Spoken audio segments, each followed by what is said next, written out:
Mukama mulungi. Embera eyo kankaddemu. Embera eyo tweva yuji olwaleero kyempulire ku mutima gwange kye tuba tukubaganyako ebirowoozo tukifumiitirizeeko yate kifumiitirizaako abamu tukibaddemu tukiyiseemu. Embera eyo tetera kuba nnungi, eba yakusoomooza, naye enkwata yaayo, engeri gy'okikwatamu, embeera eyo kikyoyigamu, embeera eyo eri etya, bijja bitya, obikwata otya. Embeera eyo sijja kulwisa. Kantandike n'ekyokulabirako ekyomu munnange kwe tukola naye ku mulimu Muyanja. CBO, these are credit banking officers, bagenda mu byalo eyo okukwataganya bannansi baffe mu kubawola ssente no kukwataganya embeera eyo. Avuga pikipiki kuba bakozesa pikipiki y'entambula, avuga bulijjo ekkubeero ng'aliyitamu. Agenda okwekanga ng'agwa ku hampu, pikipiki ng'esituka mu bbanga, anyumisa agamba egwa oba nayo bagwa. Emuwalula baaga gy'alina egudde eri. Mu mbeera eyo yeekuŋŋanya musajja wattu, riding gear zonna ziyulise. Bw'amala okwekuŋŋaanya ng'addamu ng'avuga pikipiki. Agende mu kibiina. Atuuka mu kibiina bamulaba baga kiki owange ampo eyo ngufunye accident. Agenda mu maaso kikibiina akihandolinga kiggwa. Agenda ku kibiina ekyokubiri nga kino akimalirizza. Kati kumbe waliwo yamulaba n'agamba yamulaba ng'ayitawo n'agamba bannange hampo eyo tagimanyi nti baagikoze kubanga oluguudo baali baluddaabiriza. Mu mbeera eyo, embeera eyo gwe omutwe gwe tuliko. Amaliza ebibiina akomawo ku bbanka, akola paperwork yonna amumaliza naye lugoye gundi riding gear yonna ng'eyulise amaliriza. Kati nno nga manager amulemerako amugamba genda mu ddwaliro ng'akamalirize, ng'amaliriza ng'agenda mu ddwaliro. Kati bino bye byaliwo ebyagoberera oluvannyuma. Mu mbeera eyo ye yagenda mu maaso ng'akola ekyo kyawulira kyalina okukola ekyo okutuukiriza obuvunaanyizibwa. Omukono guno ogwa ddyo baateekamu ekyuma. Kati neera alina okubeera eka. Omukono guwandiika nga teguwandiika. Ate nga yeekubiriza mu mbeera eyaddemu akole. Baamuwa akantu, yagamba nti alina akantu ke yali anyiga bw'ati omukono guno okuddamu okukola nga n'ekyuma kikyalimu. Embeera eyo kati ng'atandika okuwandiisa omukono ogwa kkono. Kati abaana kuba musajja muzadde, ze family man, omwana omu n'amuseka naga daba dadi ayigo, yagamba dadi ayigo okuwandiika, n'addamu n'awandiika A up to Z. Kati omu ku baana n'agamba dadi ate oba nze mpandiika n'ekkono naawe ojja kuyiga. Mu mbeera eyo kati waliwo era omulala omutwe mujjukire tuli embeera eyo.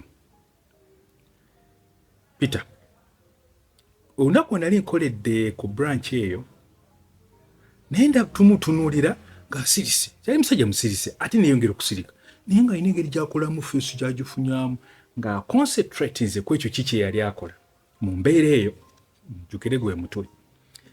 Oluvannyuma ng'alabika n'atera okumaliriza okukola paperwork yonna, okutegeka looni z'abantu ze banaatwala biki n'ezimu atandise oziyisa n'agamba dadi eyafudde. Tumugamba wangi Peter n'agamba kitange eyafudde. Tumugamba wakiwedda tuyogera muleke malirize. N'amaliriza paperwork yenna mu mbeera eyo, embeera eyo n'amaliza paperwork yenna n'amala n'agenda. Twogera ku mbeera eyo. Nze nali nkiguddemu gumu ebiri. Ye ntandike nawa, ntandike nakiriwa. Tuli ku mulimu nali nkola mu VDK. Mwannyinaze Katha ankubira essimu nga Stephen afeintinze saba bamutute mu ddwaliro. Embeera eyo twaliira eri kikoma ew'obulenzi ku field office. kati wayitawo eddakiika zalinganga 10 neyawuddeko ndi muto ngezaako okusaba naye kati mu kusaba mpulira nsaba tebigenda nsaba essaala ibanga enkomerawo nsabe mu mbeera eyo essimu evuga ankubira kase aŋŋamba nti Steven afudde nzija njogera ne staff omu driver munaye muga nti omanyi nze badde ngenda okuvuga ka staff van kati I think you should drive naga nedda driver nedda vuga konzi lwaki nvuga nanga nti toweetaage mmotoka nemuga nti njija jeetaaga kubona tuwulira embeera transportation ebyomulambo gendeyo ffe ekikandwa busiro okuziika nanga bw'oba ojja kusaba emmotoka weekakabe ovuge mbuuliddeko abo bamu bannange basitaafu batudde mbavuze kwa yaŋŋamba nti bw'onoofuba mu mbeera eyo embeera eno gy'olimu n'ovuga emmotoka ojja kusobola okusaba emmotoka nga mvuga nga amateeka ebukesa ku head office nyingira wa mukama waffe executive director omukulu Kisito Musoke muga nti nfiiriddwa mu mbeera eyo bwe muga nti nfiiriddwa naga nti okay, Trevor, what do you want me to do for you? Ne muga nandi yagadde okumpa ku means okutwala omulambo munnange ono Senkai driver munnange yali ampadde amagezi mu mbeera eyo njukire gwe mutwe gaga Trevor, we can give you the vehicle but remember we don't have a driver so you have to drive yourself. Will you be able?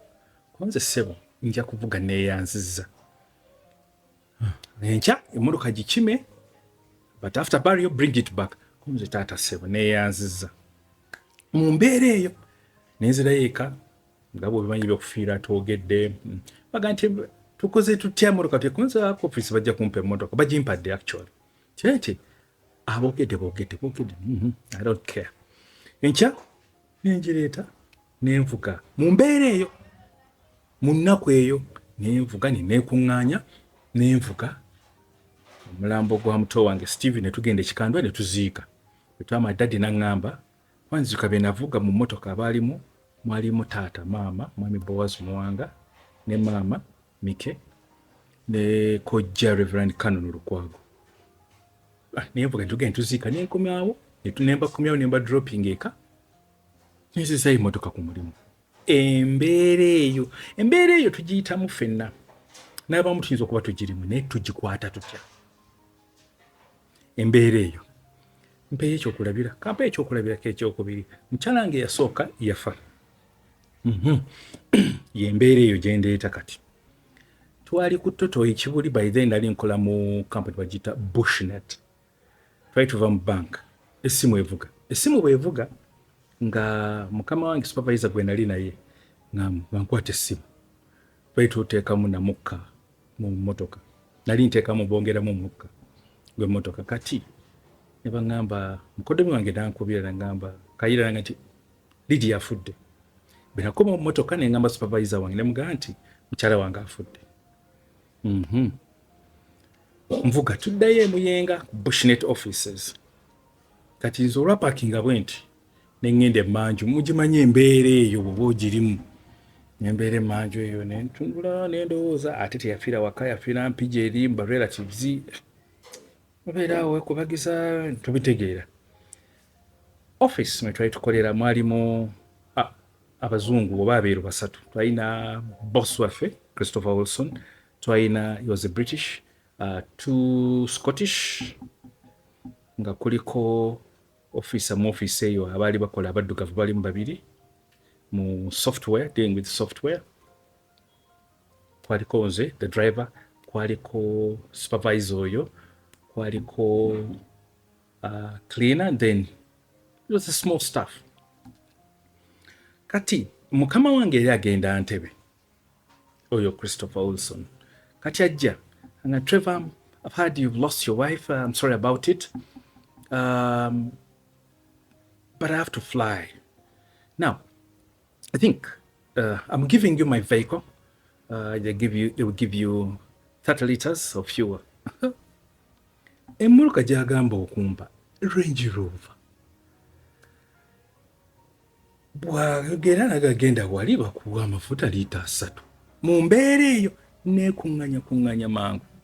mu mutima gwange ti omusajja ono wampeeredde emmotoka ye ngende nkole ku by'okuziika bye mmala ngize mu mbeera eyo neekuŋŋaanya kyaŋŋumya ngenda wali bisunzo babimpa ya bagenze mu droppinga ku airport mu mbeera eyo neekuŋŋaanya jjukira tuli ku mbeera eyo kyetwogerako olwamala tugenze tuzze tuvuga tuddeyo eka jjukira kati awuntandisa ogivuga tuzze okutambulatambula wali ebyo byonna kati ka trading center we twayitira navaamu ne mbaga nti fiiriddwa omukyala afudde nebaga oyo asaaga n'okusaaga ndaba emmotoka gy'avuga omuntu afiiriddwa embeera asobola okuba nga kyasobola okuvuga neeyongera tutuuka eka kati tuuka empigi cutting long story short twatuuka empigi bunnange kati emmotoka baginzijjako wano baŋŋamba leka bakuvugi sempiri n'avuga he was a family friend kati bwavuga twatuuka empigi mukudda n'akoowa kuba era anywedde ogumala kati twalinako cousin brother nge James amugamba vuga naga sijja kuvuga mmotoka eno sigitegeera Range Rover ebusega kiro osanga mwenda mu mbeera eyo nebanga Trevor tewali kyakkola ddamu ovuge nenziramu nenvuga mujjukire twogera ku mbeera eyo waliwo omu ku bakulembeze b'eggwanga abamu ku bakulembeze teyali mukulembeze waago naye mumu ku bato yafiira omwana naye ng'alina obuvunaanyizibwa kyenawulira mu mbeera eyo ng'omwana afudde ng'alina okugenda ku airport